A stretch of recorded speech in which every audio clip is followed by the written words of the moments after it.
What a great presentation, ladies and gentlemen. One of the things that you said that was really, really critical, especially if you deal with retailers, is to convey a positive narrative about treatments. And what Wim just said is puts treatments on a perspective that is really, really very positive. And I suggest each and every one of you, if you are on retail or if you deal with retailers, pass on the message, the positive message about treatments. So without further ado, thank you very much, Wim. Our next speaker, Ioannis Alexandris, he is the CEO of Gemolithos. I don't know if my Greek is very good today.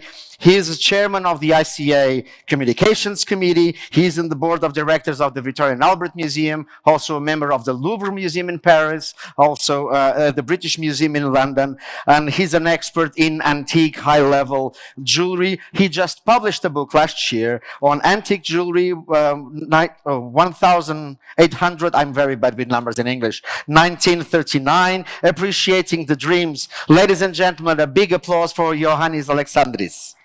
Kalimera, kalispera.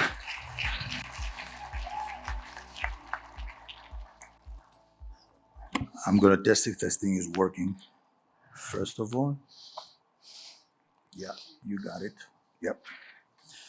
Okay, it's nice to see you all here. I have to thank, first of all, the IBGM and, of course, all the people from ICA, the Congress committee that made that thing happen. And, of course, I have to thank all of you that joined this Congress. And I hope you can get the best out of it and have also fun. So without further thing, we're going to go on. So what that has to do, when I've heard the title of this Congress was Gems for Generation, and we talked about sustainability and traceability. And I give you a simple example of how we can trace this kind of jewelry. Funny, you see that we're going to talk about the Braganza tiara. The Braganza tiara is made out of Brazilian diamonds, and how the karma has it, came in Sweden to crown a Swedish-born queen, Queen Sylvia, of course, of Sweden. So we have on one picture Pedro I. That was the founder of the Empire of Brazil, and that was in 1822. And when he married his second wife, Princess Amalie of Leuchtenberg, the wedding present, that was in 1829, the wedding present was the Braganza tiara, a very big tiara with diamonds that reportedly they were from jewelry from his first wife. So very easy to trace, and it's not usually this easy as you might think. Came to some generations. Princess Amalie died, unfortunately, after her daughter died. So the only descendant was her sister, Queen Josefina of Sweden. And in that way, this tiara passed to the Swedish crown jewels. Now, they say that if you want to know, if you want to trace, or if you want the tree to be healthy, you have to know, first of all, the roots. So, and the roots of our tree, usually, in our trade, are the mines, okay? Here is a list of the areas, or basically the gem production main areas in Brazil. Minas Gerais, Bahia, Rio Grande do Sul, Mato Grosso, and Goiás. Now, to give you an idea what that is, and when I was doing this presentation, I was preparing it, I was thinking, they call it paradise, and I was thinking they are right. It's really a paradise. You see, like, almost all of Brazil is full of gems, and this is not a complete chart, a complete map. We go further to a list of these states, which I will not go too much, and I would like to give you, though, an idea, only in Bahia, how many mines there are. So it's literally a paradise of gemstones. And we start a little bit from the beginning to understand where all these things started, why we're dealing with certain gemstones. I will not go through all the gemstones that Brazil produced, because there are more than 90 specimens, and it will take like days to go through. But I will take the most important ones. We'll go a little bit on the history of this, and I will start with chrysoberyl. Chrysoberyl, the first mining occurred in the 18th century in Minas Gerais. So, very rich in chrysoberyl, and as everybody knows, was then ruled by Portuguese emperor. And this kind of gemstones, they were traveling in Europe, and they became mostly used in all the royal houses. The second most important gem at the same almost period was amethyst. Amethyst up to 18th, 19th century was very, very popular, and it was coming usually from Russia and either Oberstein, also Sri Lanka. But when the settlers from either Oberstein came to Brazil and found amethyst, was of an extremely nice quality. And you will see now some of the first finds in this necklace, and recent quality of amethyst. It's obvious how the quality is. Think also that in those days, they were trying their best to match the color of the stones, and these are natural, not heated. And in a later date, on the set of Van Cleef and Arpels, also natural amethyst, how nice the color is, how perfect the color is. By heating, you get citrine. By heating amethyst, you get citrine. And these are examples of citrine through the ages, beginning from the 19th century piece of jewelry to a new one, and then to the 50s, 60s, the pair of ear clips, and then the spectacular gemstone as in the lower picture. So, but for what is Brazil famous? What makes Brazil famous? What stones? Imperial topaz. About the name of imperial topaz, I will not discuss here, because there are different opinions. Some they say it comes from Brazil, some they say it comes from Russia. But the most important thing is that imperial topaz had a major use in almost all those days known world. It was much appreciated, and in the desire of perfection and the perfect color, people thought, let's trick a little bit, let's put a foil back on the back of the not so nice stones with a little bit of color, and let's pretend that this is the best quality of the best. Unfortunately, apart from the ring, the other two colors are not real. They are enhanced by foil backing, and but it's a typical thing of those days.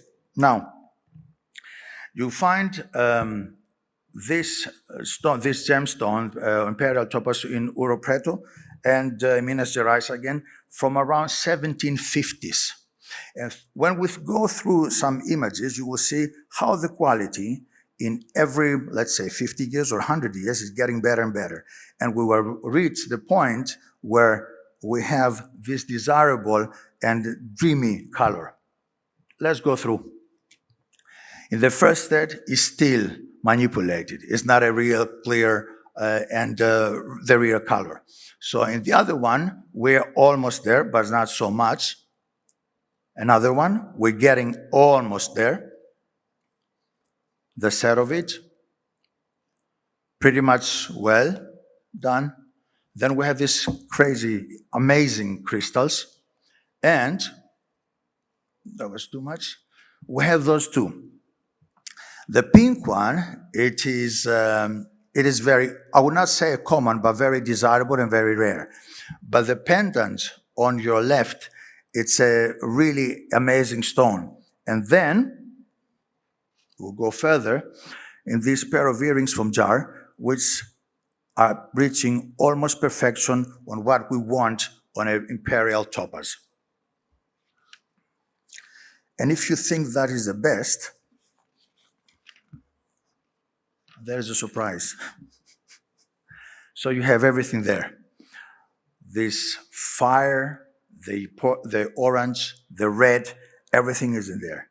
So that's for me, or as you see, as for you, for all of you, one of the best examples that you can have in imperial topaz. Now, another very important important gem that we have, that Brazil produce is aquamarine.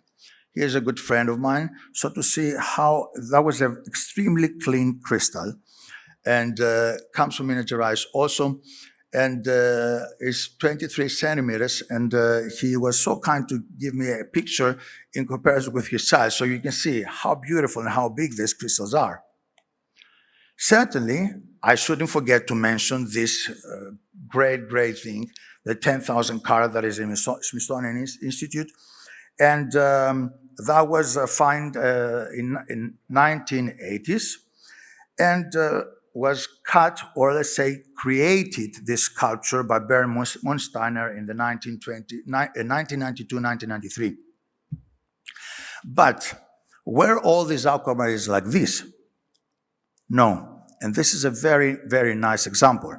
The pendant is from the beginning of the 20th century, 1900. Still very nice, but it's not always like this. In this point, I would like to mention that everybody in this business, we're focusing on finding the best material or the right material for one person, our customers. And we forget sometimes to accompany what we're selling, the dream, to accompany why this customer is buying these things. Okay, and these customers are the most important, let's say, at the end of the chain of all of us. Since we're in Brazil, I shouldn't forget to mention Lili Marinho. That's, let's say, the uncrowned queen of Brazil, socialite, TV patron, philanthropist, and one of the most important people that in Brazil.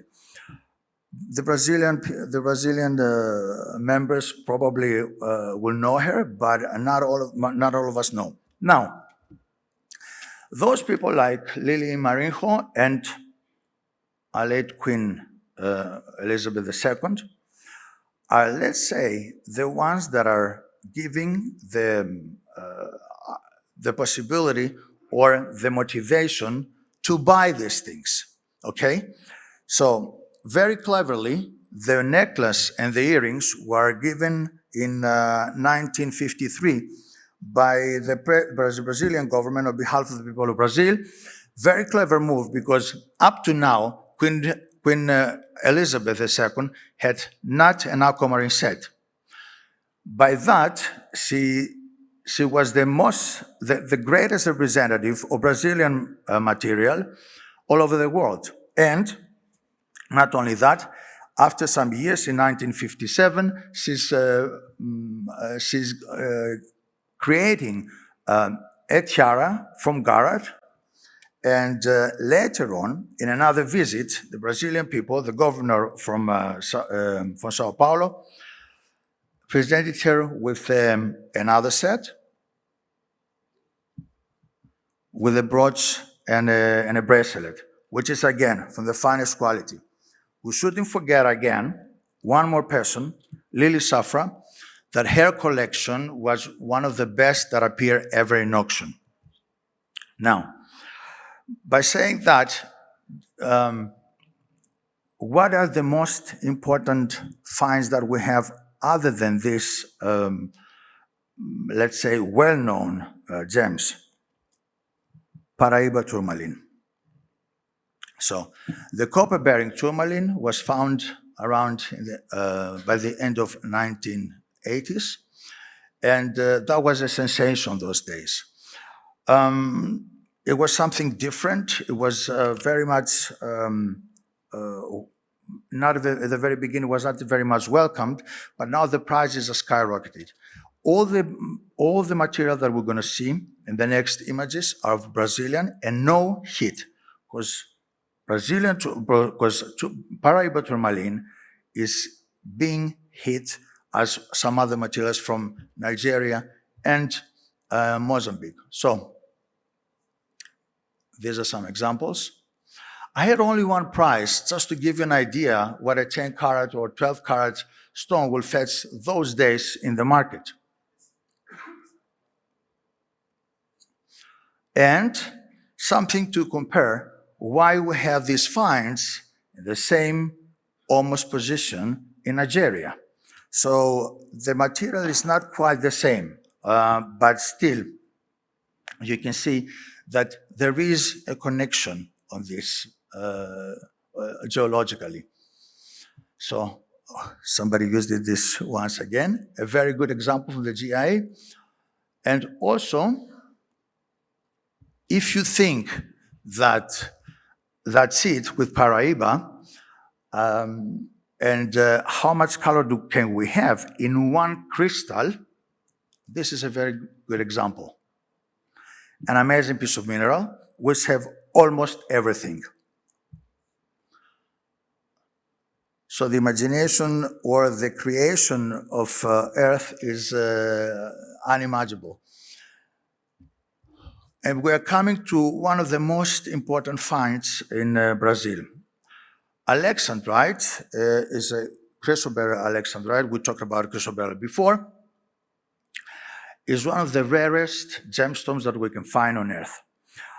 The monopoly, I would say, of production was up to the 1980s, only from Russia and Sri Lanka. And then in 1980s, Brasília blessed with some extremely nice finds, and it was again something very, very important for the economy also for Brazil.